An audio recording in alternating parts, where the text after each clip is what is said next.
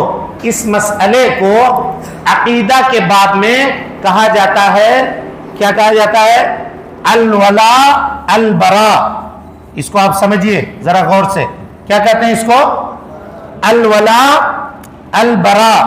الولاء، ولا مانے دوستی، ولا مانے دوستی، اور البراء مطلب دشمنی. ٹھیک ہے؟ اب ہم کو دوستی کس سے رکھنی ہے، دشمنی کس سے رکھنی ہے، یہ کون طے کرے گا؟ کون طے کرے گا؟ اللہ سبحانہ و تعالیٰ طے کرے گا، اس کے رسول طے کریں گے، ہم خود سے طے نہیں کر سکتے. اب اس کی کئی قسمیں ہیں، پوری تفصیل ہم آپ کے سامنے نہیں رکھیں گے، لیکن جو ضروری ہے اس کی وضاحت آپ کے سامنے کر دیتے ہیں. ولا اور برا. ولا کا مطلب یہ ہے دوستی. ہمیں دوستی کس سے رکھنی ہے؟ مومنوں سے، مسلمانوں سے. اور اس دوستی کے اندر فرق ہے. جو آدمی جس قدر کتاب و سنت کے اوپر عمل کرنے والا ہوگا اس حساب سے ہم اس سے دوستی کریں گے، اور جو آدمی جس قدر گناہوں کے انجام دینے والا ہوگا اس حساب سے ہم اس سے دشمنی کریں گے. مثال کے طور پر ایک آدمی مومن ہے، لا قدر اللہ وہ سود لیتا ہے، تو سود لینے کی وجہ سے ہم اس سے نفرت کریں گے، اس لیے کہ وہ اللہ کی نافرمانی کر رہا ہے اور ایماندار ہے، اس وجہ سے ہم اس سے کیا کریں گے؟ دوستی کریں گے. خوارج کی طرح نہیں کہ خوارج کہتے ہیں کہ اگر کوئی آدمی ایمان لانے کے بعد ایک کبیرہ گناہ کا ارتکاب کر دے تو وہ کیا ہو جاتا ہے؟ کافر ہو جاتا ہے. ایک آدمی اگر ایمان لائے اور ایک کبیرہ گناہ کا ارتکاب کرے تو وہ کافر ہو جاتا ہے. کس کا قول ہے یہ؟ خوارج کا. یہ قول خوارج کا ہے. اس کے مقابلے میں معتزلہ ہے، وہ کہتا ہے کہ دیکھو میاں، اگر آدمی ایمان لانے کے بعد ایک گناہ کرتا ہے تو وہ کافر تو نہیں ہوتا، لیکن منزلتم بین المنزلتین، ایمان اور کفر کے درمیان لٹک جاتا ہے. یہ کون کہتا ہے؟ معتزلہ. اس کے مقابلے میں ایک فرقہ پیدا ہوا، مرجیہ. کون؟ مرجیہ. مرجیہ یہ کہتے ہیں کہ اگر کوئی آدمی ایمان لائے اور ایمان لانے کے بعد چاہے گناہ کرے، چاہے چوری کرے، شراب پیے، جو گناہ کرنا ہے کرے، وہ ایک دم ابو بکر و عمر کی طرح مسلمان رہتا ہے. نعوذ باللہ من ذالک. یہ ان کا عقیدہ ہے. سمجھ رہے ہیں؟ اہل سنت والجماعت کا عقیدہ یہ ہے کہ ایمان لانے کے بعد نیکی کرنے سے ایمان میں اضافہ ہوتا ہے اور گناہ کرنے سے ایمان میں کمی ہوتا ہے. امام ابو حنیفہ رحمۃ اللہ علیہ کا عقیدہ یہ ہے کہ اگر کوئی آدمی ایمان لائے تو اب اس کے ایمان میں کمی اور زیادتی نہیں ہوتی ہے. کمی اور زیادتی نہیں ہوتی ہے. غور سے سنیے ایک ایک بات کو. کہتے ہیں اس لیے کہ ایمان نام ہے کس کا؟ یقین کا. ایمان کس کا نام ہے؟ یقین کا. اور یقین کو اگر کم کریں گے تو کیا ہو جائے گا؟ شک ہو جائے گا. مثال کے طور پہ ہم کہیں آپ سے کہ اس وقت بارش ہو رہی ہے کیا؟ ہم لوگ مسجد میں بیٹھے ہوئے ہیں، ہم آپ سے پوچھیں باہر بارش ہو رہی ہے کیا؟ آپ بولیں پتہ نہیں، ہو رہی ہوگی. یہ کیا ہے؟ یقین ہے آپ کو؟ ہاں؟ شک ہے. اگر ہم پوچھیں کہ واقعی بارش ہو رہی ہے کیا؟ یعنی ضرور ہو رہی ہے بارش، یقیناً ہو رہی ہے. یہ کیا ہے؟ یقین ہے. تو کہا اگر یقین میں کمی ہوئی ذرا سی تو کیا ہو گیا؟ وہ شک ہو گیا. تو امام حنیفہ کے کہنے کا مطلب یہ ہے، یا ان کے ساتھ جو لوگ ہیں وہ یہ کہتے ہیں کہ ایمان ایک چیز کا نام ہے، وہ ہو گیا، اب اس میں کمی زیادتی نہیں کر سکتے. حالانکہ یہ بات درست نہیں ہے. ایمان میں کمی بھی ہوتی ہے، ایمان میں زیادتی بھی ہوتی ہے. نیکی کرنے سے ایمان بڑھتا ہے اور برائی کرنے سے ایمان گھٹتا ہے. تب امام صاحب کی اس بات کا کیا جواب دیجیے گا کہ ایمان میں کمی اور زیادتی نہیں ہوتی ہے؟ کیا جواب دیجیے گا؟ وہ کہیں گے کہ یقین میں کمی کر دو گے تو شک ہو جائے گا. تو اب کیسے جواب دیجیے گا اس کا؟ کہ یقین میں کمی کرنے سے ہمیشہ شک نہیں ہوتا، یقین کے درجات ہوتے ہیں. مثلا میں آپ سے کہوں، اگر آپ مجھے سچا سمجھتے ہیں، میں اگر آپ سے کہوں اس وقت دنیا کی سب سے قیمتی قلم، ایک مثال دے رہا ہوں، میرے پاس موجود ہے، اگر میں آپ سے کہوں آپ مجھ کو سچا سمجھتے ہیں تو یقین کریں گے یا نہیں کریں گے؟ کریں گے نا، ہے کہ نہیں؟ تو یہ یقین ہوا نہیں ہوا؟ ہوا. میں اپنے جیب سے قلم نکال کے آپ کو دکھا دوں، دیکھ لیا آپ نے آنکھ سے، تو جس وقت میں نے کہا تھا اس وقت کے یقین میں اور جس وقت آپ نے آنکھ سے دیکھ لیا اس وقت کے یقین میں فرق ہوا نہیں ہوا؟ بولیے بھائی، جلدی جلدی بولیے، سمجھیے بات کو. پھر اس کے بعد میں آپ میں سے کسی کو بلاؤں کہ ادھر آئیے بھائی صاحب، یہ لیجئے قلم. آپ نے اس کو لیا، کھولا اور لکھا. کہا واقعی مولانا آپ جو کہہ رہے تھے ایک دم درست. تو اب جب آپ نے میری بات سنی تھی، جب آپ نے اس کو دیکھا تھا، جب آپ نے اس کو یوز کر لیا، برت لیا، استعمال کر لیا اس کو، تو آپ یقین میں اضافہ ہوتا دیا نہیں کیا؟ ہاں، وہ نہیں ہوا. تو جو چیز اضافے کو قبول کر سکتی ہے وہ چیز کمی کو بھی قبول کر سکتی ہے. آگے بات سمجھیں. اسی کو اللہ سبحانہ و تعالیٰ نے کہا لَتَرَوُنَّ الْجَحِيمَ، قیامت کے دن تم جہنم کو ضرور بھی ضرور دیکھو گے. آج صرف آیت ہم لوگ سنتے ہیں تو سوچتے ہیں کہ کوئی کہانی ہوگی، والعیاذ باللہ، یہ سوچتے ہیں. لیکن اللہ کہتا ہے لَتَرَوُنَّ الْجَحِيمَ، ہم جہنم کو دکھا دیں گے. ابھی آیت جو پڑھ کر کے سن کر کے جو سوچ رہے ہیں، جب جہنم کو دیکھ لیں گے تباہی مچاتے ہوئے، اس وقت کے یقین کا کیا عالم ہوگا؟ ہاں یعنی نہیں. اور پھر اگر کسی کو لا قدر اللہ اٹھا کر کے جہنم میں ڈال دیا گیا تب اس کو تو پورا سمجھ میں آ جائے گا کہ جو جو باتیں کہی جا رہی تھی وہ سب کے سب کیا ہے؟ شک ہے. تو یقین کے بھی کیا ہوتے ہیں؟ درجات ہوتے ہیں. اسی لیے بات یہاں سے چلی تھی کہ ایک آدمی جس قدر نیک ہے اس سے اتنی دوستی کی جائے گی، اور جس حساب سے وہ گناہ کرتا ہے اس حساب سے اس سے نفرت کی جائے گی. اگرچہ ہمارا سگا بھائی ہے اور وہ دین اسلام کی تعلیمات پہ عمل نہیں کرتا، ہم اس سے نفرت کریں گے. اور ایک دور دراز کا آدمی ہے جس کو ہم جانتے بھی نہیں لیکن متقی ہے، پرہیزگار ہے، ہم اس سے کیا کریں گے؟ دوستی کریں گے. اسی کو کہتے ہیں ولا. اب دوستی کس سے کرنی ہے؟ بولیے.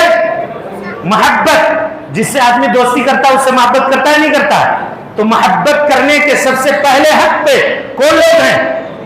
اللہ کے نبی صلی اللہ علیہ وسلم اور اس امت کے متقین صحابہ کرام رضوان اللہ علیہم اجمعین. ہم ان سے محبت کریں گے. آج کچھ ناخلف لوگ ایسے پیدا ہوئے جو صحابہ کرام کو برا بھلا کہتے ہیں، جو صحابہ کے اوپر طعن کرتے ہیں، اور نوجوان لوگ اس کو خوب سنتا ہے اور اس کے پیچھے اس کو فالو کرتا ہے. کوئی امیر معاویہ کو رضی اللہ عنہ کو برا بھلا کہتا ہے، کوئی حضرت ابو بکر صدیق کو برا بھلا کہتا ہے، کوئی حضرت عمر کو، کوئی حضرت عثمان غنی رضی اللہ تعالیٰ عنہ کو برا بھلا کہتا ہے. لکھنے والا لکھتا ہے کہ حضرت عثمان نے بیت المال کے اندر خیانت کی، مروان کو بیت المال کا مال حوالے کر دیا. ہاں، ایسا کہنے والا آدمی کیا محبت کیے جانے کے لائق ہے؟ قسم اللہ کی جس کے سینے میں صحابہ کے بارے میں ذرہ برابر رائی کے دینے کے برابر بھی نفرت ہو، وہ آدمی مومن نہیں ہو سکتا. جن سے اللہ راضی، جو اللہ سے راضی، ہم ان سے دشمنی رکھیں گے؟ ہم ہوتے کون ہیں؟ ان کو تو سرٹیفکیٹ اللہ نے دیا ہوا ہے، ہم کو کون سرٹیفکیٹ دیا ہوا ہے؟ بتائیے. لوگوں کو شرم نہیں آتی جو اس طرح کی باتیں کیا کرتے ہیں؟ صحابہ کرام رضوان اللہ علیہم اجمعین کے اوپر طعن کرتے ہیں. یہ شخص اللہ تعالیٰ اس سے نم کے سلمان ندوی لکھنؤ میں بیٹھ کر کے کہتا ہے کہ حضرت ابو ہریرہ رضی اللہ تعالیٰ عنہ درباری مولوی تھے،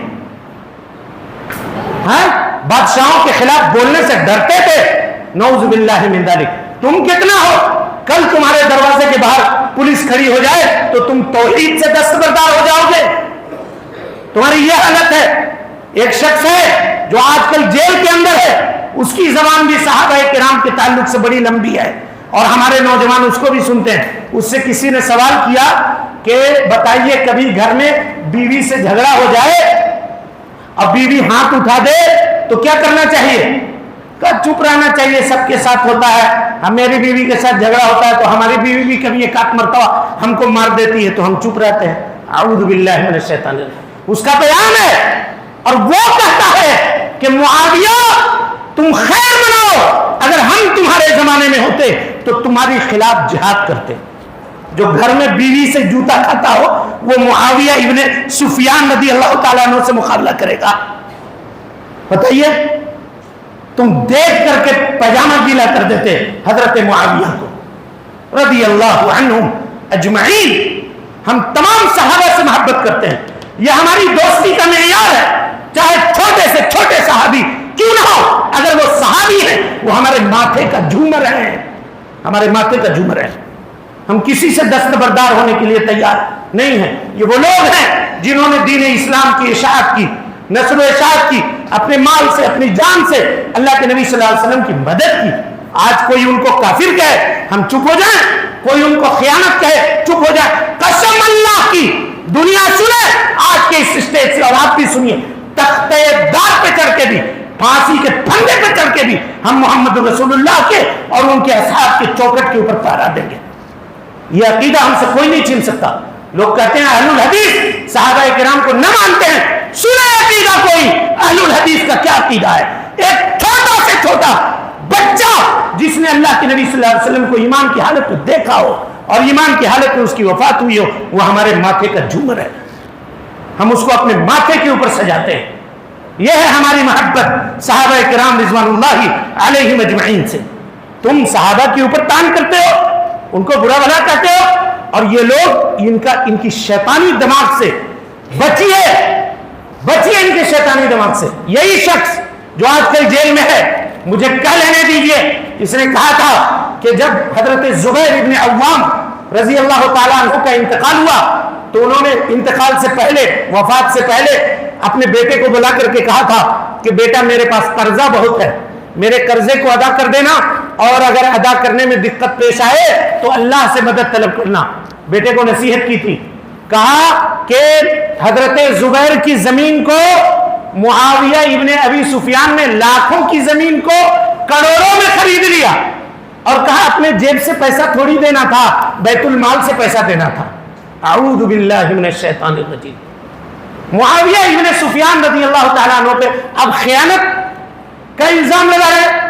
یہ وہ صحابی ہیں، یہ جان لیجئے یہ خیانت کا الزام صرف ان پر نہیں ہے. یہ چاہتے ہیں کہ قرآن ڈیمیج کیا جائے، یہ چاہتے ہیں کہ حدیث ڈیمیج کی جائے. کاتب وحی میں سے ہیں یا نہیں یہ معاویہ ابن ابی سفیان؟ جب ان کو کہہ دیں گے خائن ہے تو قرآن کی آیتیں بچے گی، لیکن ان کی ہمت نہیں ہے کہ یہ قرآن کے اوپر بولیں. تو یہ اس طرح سے تان کرتے ہیں. اور دیکھیے گا جو صحابی جتنی زیادہ روایت کرتے ہیں ان کے طنز و تشنیع کا نشانہ وہی بنتے ہیں. حضرت ابو ہریرہ کو اس لیے طنز و تشنیع کا نشانہ بناتے ہیں کہ ایک ایک حدیث کا انکار کرنا بہت مشکل ہے. حضرت ابو ہریرہ کی شخصیت کو ڈیمیج کر دو، حدیثیں خود بخود ڈھہ جائیں گی، سند خود بخود ختم ہو جائے گی. ام المومنین کے کردار کو ڈیمیج کر دو، حضرت عائشہ صدیقہ رضی اللہ عنہا وعن ابیہا کے کردار کو ڈیمیج کر دو، کہ انہوں نے جو روایتیں کی ہیں وہ خود بخود ختم ہو جائیں گی. اسلام ایسے مٹ جائے گا. اسلام تمہارے تھوکوں سے نہیں مٹے گا. تم خود ذلیل و خوار اور رسوا ہو جاؤ گے. آسمان کی طرف تھوکتے ہو، تھوک خود تمہارے منہ کے اوپر پڑے گا. اور ہوا بھی یہی. اور ان کی موت کبھی بہتر نہیں ہوگی جو صحابہ کے خلاف زبانوں کو دراز کرتے ہیں اور لمبی کرتے ہیں، چاہے وہ کوئی بھی ہو، کتنا بڑا مفکر کیوں نہ ہو، اور کتنا بڑا معلم کیوں نہ ہو، اور کتنا بڑا ادیب کیوں نہ ہو، اور کتنا بڑا لکھاڑی کیوں نہ ہو. صحابہ کے خلاف اس وقت آواز میری بلند ہے، اور یہ درس کا انداز نہیں ہے، لیکن یہ غیرت میری بول رہی ہے، یہ حمیت میری بول رہی ہے، نوجوانوں کی بے رحمی بول رہی ہے. نوجوانوں کو جب میں دیکھتا ہوں کہ اس جیسے کلپ کو یہ شیئر کرتے ہیں، ان کے ویڈیوز کو یہ پرموٹ کرتے ہیں، ان کا عقیدہ جانے بغیر ان کو عام کرتے ہیں، میرے بھائیوں اس سے بچیے. علم سب سے نہیں لیا جاتا. ان ھذا العلم دین، یہ علم دین ہے. فانظروا امن تاخذون دینکم، دیکھو کہ تم دین کس سے سیکھ رہے ہو، کس سے حاصل کر رہے ہو. ہر کسی سے، ہر کس و ناکس سے دین نہیں لیا جاتا. چلیے بات ہو رہی تھی دوستی کی، تو سب سے پہلے دوستی کے ہمارے حقدار کون ہیں؟ اللہ کے نبی صلی اللہ علیہ وسلم کے بعد صحابہ کرام رضوان اللہ علیہم اجمعین. ہم سب سے محبت کرتے ہیں، اٹوٹ محبت کرتے ہیں، بلاگ محبت کرتے ہیں. کیوں؟ اس لیے کہ انہوں نے نبی سے محبت کی تھی. انہوں نے کس سے محبت کی تھی؟ نبی کو جب ضرورت تھی، اللہ اکبر، انہوں نے اپنے بیوی بال بچوں کو چھوڑ دیا، بیوی کو بیوہ کر دیا، بچوں کو یتیم کر دیا اس دین کی خاطر. ہاں آپ دیکھیے نا، 1,24,000 صحابہ کے ساتھ اللہ کے نبی صلی اللہ علیہ وسلم نے حجۃ الوداع کیا تھا. بقی قبرستان جا کر کے آپ دیکھ لیجئے، 10,000 سے بھی کم صحابہ کی قبریں وہاں موجود ہیں. باقی کہاں گئے بھائی؟ کہاں گئے باقی؟ دین پھیلانے کے لیے نکل گئے دنیا کے کونے کونے میں. آج جو ہم ہزاروں کلومیٹر دور اس مسجد میں بیٹھ کر کے یہ سیکھ رہے ہیں میرے بھائیوں، اللہ کی توفیق کے بعد یہ صحابہ کرام رضوان اللہ علیہم اجمعین کی محنتوں کا ثمرہ ہے. جو نکلے، وطن کو چھوڑا، گھر کو چھوڑا، ہر چیز کو چھوڑا. آج کوئی ان کو کہے کہ ایسے تھے ایسے تھے، تم کیسے ہو؟ پہلے یہ بتاؤ، اور تم ہوتے کون ہو؟ کیا اللہ نے تم کو دیا ہے اتھارٹی؟ اللہ نے دیا ہے تم کو؟ اپنے بارے میں دیکھو بھائی. ہر آدمی، وہ تو رضی اللہ عنہم ورضوا عنہ، اللہ نے ان کو سرٹیفکیٹ دے دیا، وہ اللہ سے راضی، اللہ ان سے راضی. اب ان کے بارے میں تان کیا ہوگا؟ یہ اب اس کے بعد مومنین سے دوستی، ٹھیک ہے، لیکن مومنین سے دوستی میں دونوں چیزیں ہوں گی. اگر وہ گناہ کرنے والا ہوگا اس حساب سے اس سے نفرت، اور اگر نیکی کرنے والا ہوگا اس حساب سے اس سے دوستی. تو ولا اور برا یہ مومن کے حق میں جمع ہو جائے گی. سمجھ گئے؟ مومن کے حق میں جمع ہو جائے. سمجھے بات کو یا نہیں سمجھے؟ ارے بھائی ایک آدمی ہے زید، ایماندار ہے، سب کچھ ہے، لیکن کاروبار میں ذرا سا گڑبڑ ہے. کیا کریں گے؟ اس حساب سے اس سے نفرت کریں گے جتنی نافرمانی ہے اس کے اندر. اب اس کے بعد ہے یہ برا. برا مطلب دشمنی. برا کا مطلب دشمنی، برات کا اعلان. یہ کن سے کرنا ہے؟ کفار سے، نافرمان لوگوں سے، سمجھ رہے ہیں، بدعتی لوگوں سے. ان سے کیا کرنا ہے؟ برا کا اظہار کرنا ہے، برا کا اظہار کرنا ہے. اب کوئی آدمی کسی کافر سے اس کی دین کی وجہ سے محبت کرتا ہے، اس کی دین کی وجہ سے، یہ کہے کہ ان کا دین بڑا اچھا ہے، یہ کیا ہے؟ کفر ہے. یہ کیا ہے؟ کفر ہے. صرف یہ کیا کہ آدمی دائرہ اسلام سے خارج. یہ اسلام میں کیا ہے؟ خواتین کہتی ہیں ہم کو نقاب لگانا پڑتا ہے، نوز پیس اتنی گرمی میں پہن کر کے باہر جانا پڑتا ہے. ان لوگوں کا ٹھیک ہے، ان کا کوئی مسئلہ نہیں ہے، یہ جہاں چاہیں جیسے چاہیں چلی جائیں، انہی لوگ کا اچھا ہے، یہی لوگ ٹھیک ہے. ہمارا مشکل ہے بس یہ کہہ دینے سے کیا ہو گیا؟ بولیے، گئے آپ، گئے. اسی طرح سے کوئی کہے کہ نہیں ہم لوگ سود نہیں لے سکتے، وہ لوگ سود لے رہے ہیں، اتنا ترقی کر رہے ہیں بزنس میں، کاروبار میں. کیا ہوا اس سے؟ اگر اسلام کی تعلیم آپ کو خراب لگ رہی ہے، دوسروں کی اچھی لگ رہی ہے، تو آدمی دائرہ اسلام سے خارج. اگر کوئی آدمی کسی کافر سے اس لیے دوستی کر رہا ہے کہ اس کا دین اچھا ہے، قسم اللہ کی ولا اور برا ایک اس کے سینے میں جمع نہیں ہو سکتے. ایک آدمی کے دل میں ایمان اور کافر سے محبت یہ جمع نہیں ہو سکتا. کیوں؟ کیونکہ ہم جس سے محبت کرتے ہیں، جو اس کا محبوب ہے وہ میرا محبوب ہے، اور جو ہم سے جس سے ہم محبت کرتے ہیں جو اس کا دشمن ہے اس سے ہم دوستی کریں گے. ڈبل اسٹینڈرڈ ہوگا یا نہیں ہوگا؟ منافقت ہوگی یا نہیں ہوگی؟ یہ منافقت اسلام میں نہیں چلنے والا. یہ ہے اس کی دوسری قسم. کسی کافر سے دوستی اس وجہ سے ہم کر رہے ہیں کہ بہت اچھا کرکٹر ہے، رن بہت مارتا ہے، ہمارا آئیڈیل ہے، آئیکن ہے، ٹی شرٹ کے اوپر اس کا نام لگا کے چل رہے ہیں.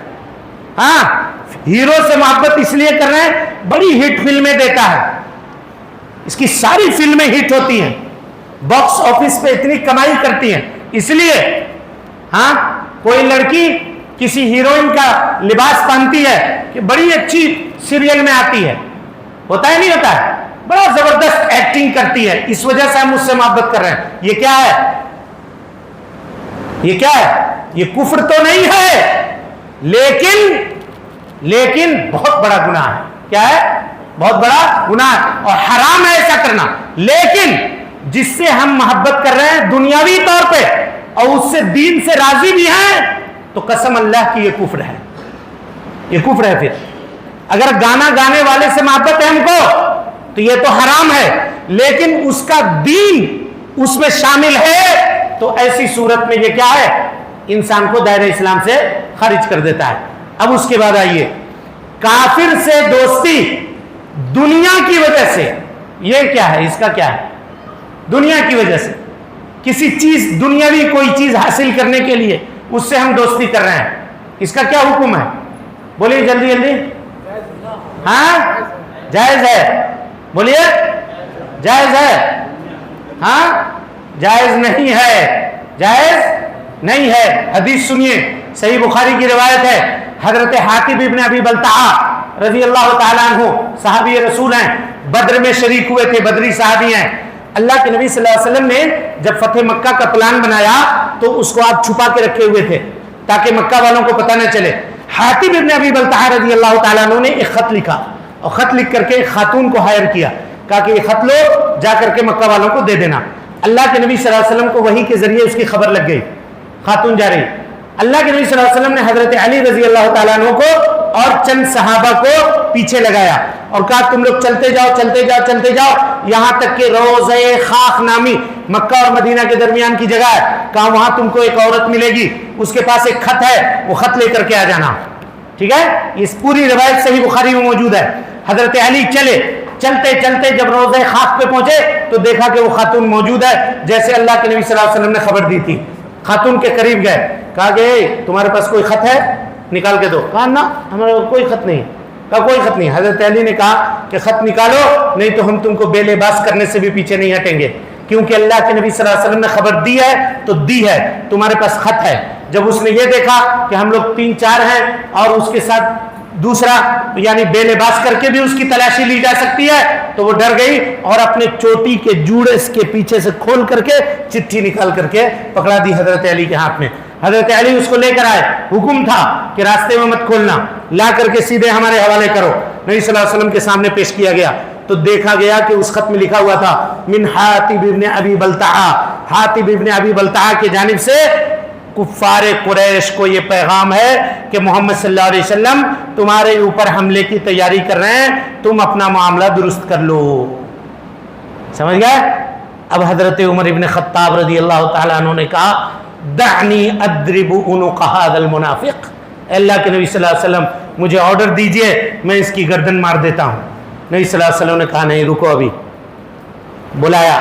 یہ دیکھیے اس سے پتا چلا کہ کسی کو بھی صفائی پیش کرنے کا موقع دینا چاہیے۔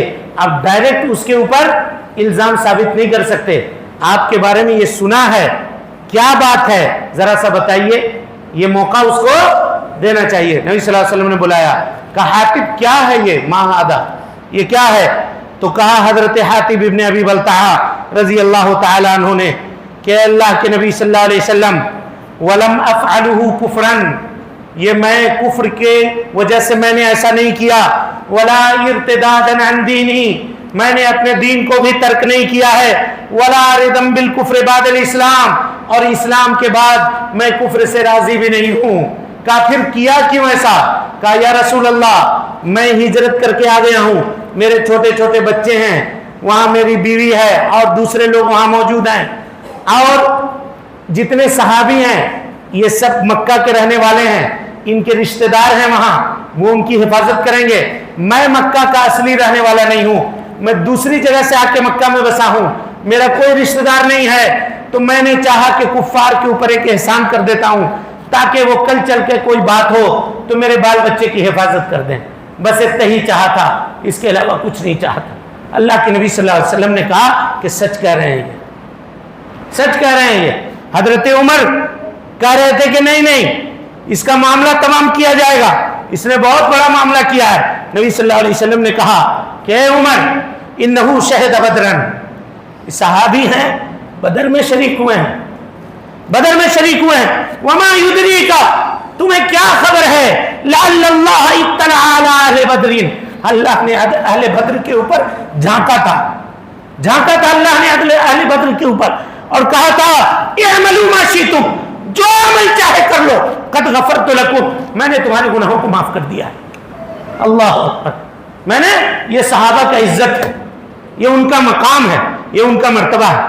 یہ کوئی اگر آج زبان درازی کرے, قسم اللہ کی ایسے آدمی سے کیا سلوک کرنا چاہیے آپ خود جانیں. اس کی باتوں کو سنتے ہیں آپ اور اس کو کہتے ہیں کہ اس کی اچھی باتیں بھی ہیں, اس کی بری باتیں بھی ہیں. لعل اللہ اطلع علی اہل بدر, اللہ تعالیٰ نے اہل بدر کے اوپر اطلاع کی, ان کو دیکھا اور کہا قد غفرت لکم اعملوا ما شئتم, جو چاہے کرو, ہم نے تم کو معاف کر دیا ہے, ہم نے تم کو معاف کر دیا ہے. اب یہاں ایک بات دیکھیے, ہم نے کہا کہ دنیاوی غرض کی وجہ سے کسی کافر سے دوستی کرنا یہ گناہ ہے. یہ کہاں ثابت ہوا؟ اللہ کے نبی نے کہا قد غفرت لکم, یعنی یہ ایک ایسا معاملہ ہے جس کے لیے غفران ضروری ہے. اور غفران کس کے لیے ضروری ہے؟ کبیرہ گناہ کے لیے. سمجھ رہے؟ تو دنیاوی فائدے کے لیے کسی کافر سے دوستی کرنا یہ کیا ہے؟ بولیے بھائی, کبیرہ گناہ ہے.